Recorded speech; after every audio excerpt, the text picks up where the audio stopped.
What a rare find. This is a Champion 181.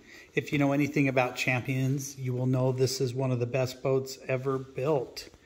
And if you've ever driven in one, you know why. These are such a smooth ride. And this one is just beautiful. I'm going to walk you through it and give you a little bit of background on the actual boat itself. Before doing that, I'm going to start with the trailer. This trailer has upgraded race line, wheels, and tires. It's been also upgraded to run LED lights. I'll walk around the trailer here.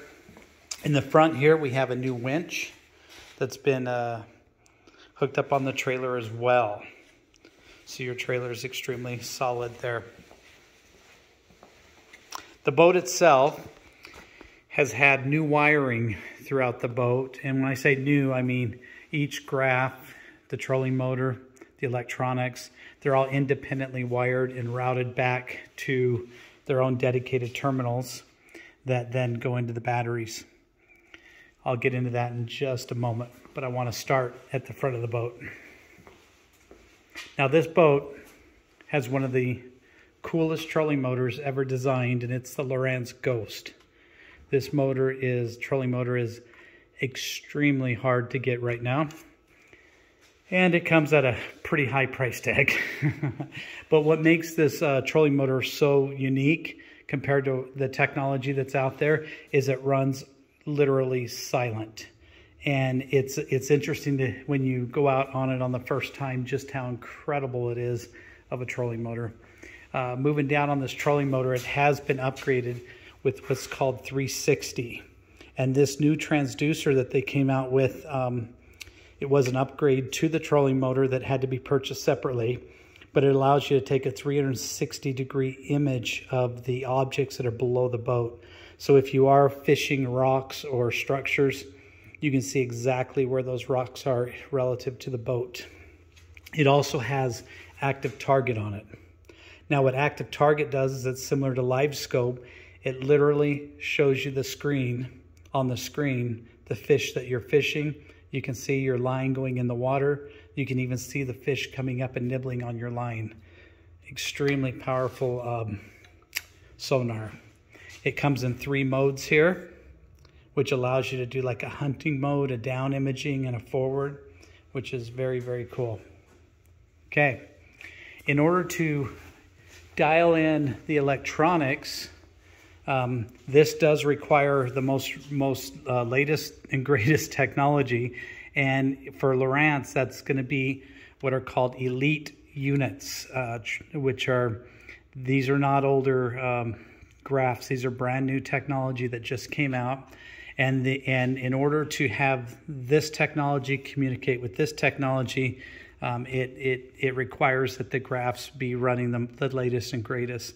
And what I mean by that is from this graph, it's touch screen, and you can actually pull up a map and you can press exactly a waypoint or somewhere you want to go, or even if you're drawing a line on the contour line, you can just press a button and the boat will drive that to that location or drive that line at whatever speed you want to set it, which is extremely convenient when you're out fishing, and makes it so that it goes directly right on spot. Now, in order for it to do that, it has to have some pretty powered GPS inside the boat, and so it runs these pucks. This is the Lowrance puck on the front, and there's another one on the back. And the reason you have one on the front and the back is it's able to take what would otherwise be a 20 up to a 20 foot distance around the GPS unit where you're putting your waypoints. This will dial it down to within 7 feet. So again, extremely, extremely powerful. The actual cool thing about the Lowrance units is the actual foot pedals itself allows you to program them. So you can run your motor on the right side or the left side. You can also have spot lock and anchor on it. It also has the ability to deploy your power poles, as well as assign buttons for things like marking a waypoint or going straight in a constant direction. So these are some really cool technology that's been put on this boat. In order to make this work, all of these screens are networked together using an Ethernet connection or network. And they also use what's called a NEMA network. This boat is equipped with both of them. So you have both Ethernet and NEMA running on it. All of that's underneath here, a bunch of wires. And so that entire network connection is put together. And the reason you do that is because if I want to see a map up here, and I'm up in the front of the boat, I can view the map with all the waypoints, all the data I need. And at the same time, I can see that exact same map back here. If I want to touch a waypoint and have the boat drive to that location, I can do it from back here, and it'll communicate all the way up here and tell the trolling motor exactly where to go. So this boat, even though it's a 97, it is literally like driving a Tesla car that drives itself. A ton of technology in this boat that makes it incredible for tournament fishing. And just so you guys know, Young Hammer, that's my son, and he was Angler of the Year last year in Utah, and will be fishing the high school nationals out at Lake Hartwell in August. So this was his boat that he used as he got into tournament fishing. So it's pretty dang well equipped. One of the things I love about this boat that I think everybody that owns a bass boat should have is that it is equipped with a hot foot. So if I zoom in here, it runs it just like a gas pedal on a car. You're not required to be restricted to just this to go forward and back. So it allows you to navigate into tight spots or even the docks and really feather your way into position to be able to fish. A couple of new things we've added is this is a new panel that's been put in the boat. It does have an upgraded timer switch put on it for recirculating your live well pumps. So I can put it in auto. It also has an automatic bilge that will go off on its own. Navigation lights, all that fun stuff. We also updated and upgraded an entire light panel right here. And this runs all your decking lights. So at night I can flip a switch and this deck will turn completely blue, which is nice enough to give you an area where you can see where you're standing, but not bright enough to blind you. And then in the event you're tying off baits, you can flip a different switch and it turns completely white on the deck and allows you to have plenty of light to tie off baits and so forth.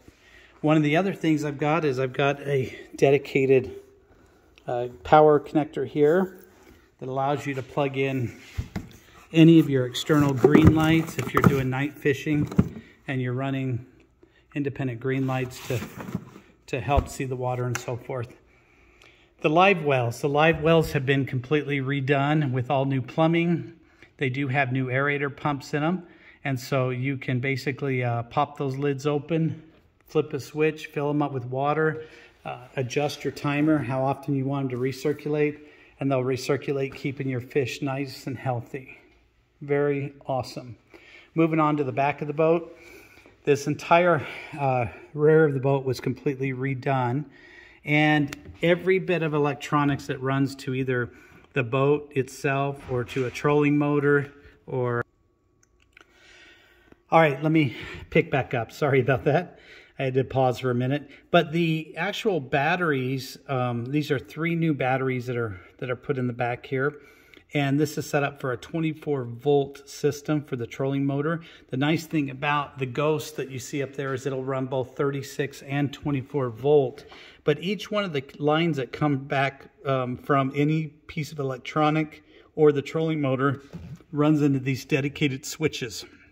Now what that allows us to do is kill the power to all the electronics or all the boat or just the trolling motor.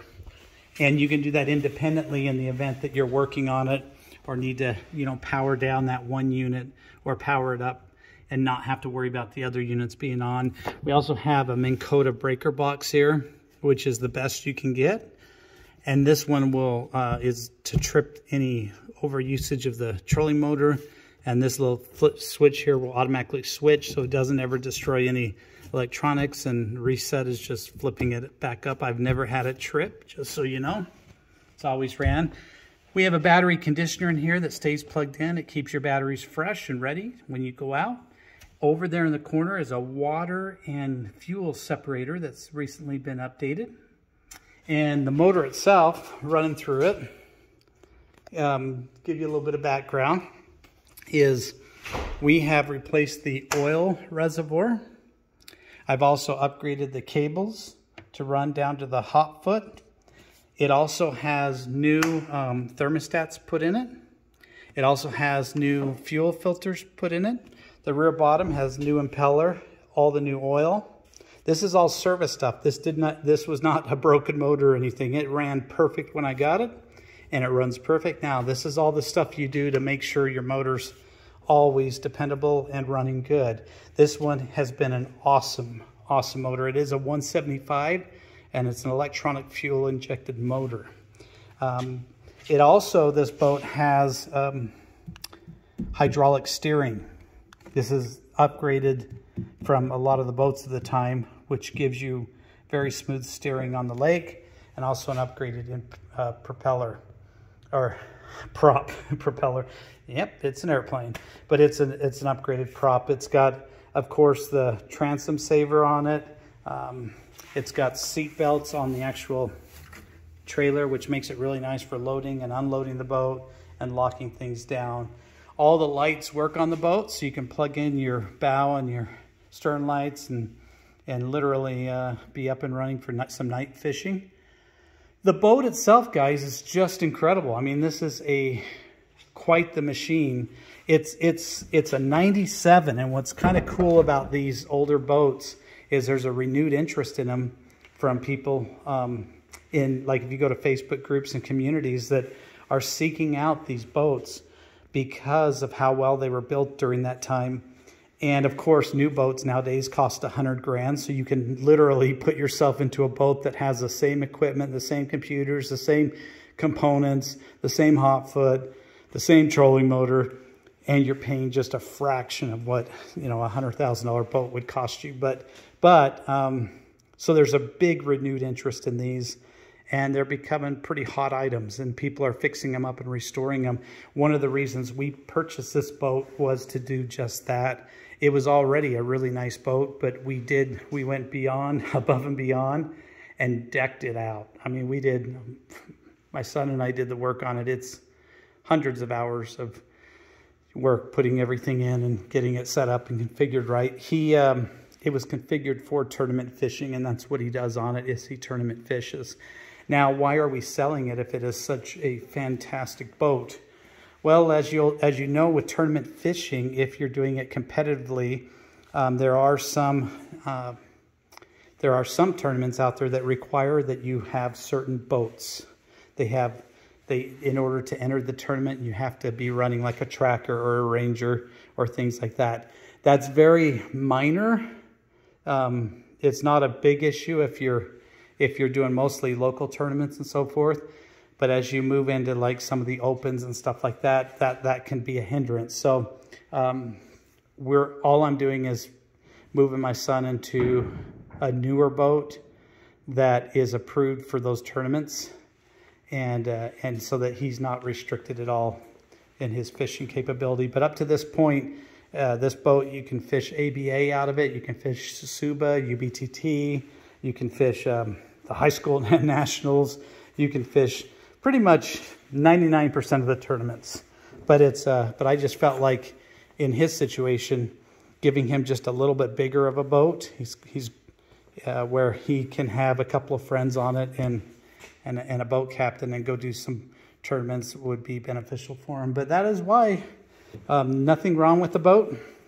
If you'd like to see it run or even drive it, it's just let me know. But it is an awesome boat that every single time, first turn, it starts up and it runs great. If I said What's left to be done on it? I would say maybe a power pole, and I even have that over there that needs to be installed on it, and it's and that comes with the boat, but it just needs a pump for the power pole. But other than that, everything else is ready to go. So if you have any questions, hit me up with them. I'm gonna list it below. I'm basically going to give the price that we're selling it for, and I'll also document all the work that was done on it. And take a minute and read through that, look at the retail value on that work, and then consider the labor that went in on top of that. And I'm sure you'll agree this is an extremely fair price for a boat of this caliber. It is just awesome. But anyhow, if you have any questions, let me know. Oh, I forgot one last thing. Down below this boat, it has another transducer, a new one. You'll see it right here, and that's I believe a 3-in-1 transducer. So it gives you down imaging and side imaging and all that fun stuff on your graph, in addition to the active target and the 360. Wow, that was a mouthful explaining everything this boat has. But if you have a son that's getting into tournament fishing, and you want to just deck them out with everything they need, where there is literally nothing they need in addition to this to begin in the sport, this is the boat. Don't go out and spend 100 grand. Don't go out and spend 60 grand or 30 grand, because this boat has everything you need right now, and it's ready to go. And a lot of these boat parts, extremely hard to get. Even if you were to purchase a new boat, you might be waiting 6 months just for that trolling motor, or 3 months for that graph. I mean, that's how behind they are on their back orders. So this one, there's no delay time. It is ready to go. So I hope you enjoyed this video and it answered your questions about the awesome Champion 181. Hit up Facebook group, the Champion group, if you want to ask questions about the Champions, and they will be more than happy to give you their insight as to the high quality this boat is and the incredible ride that it has. So thanks. See ya.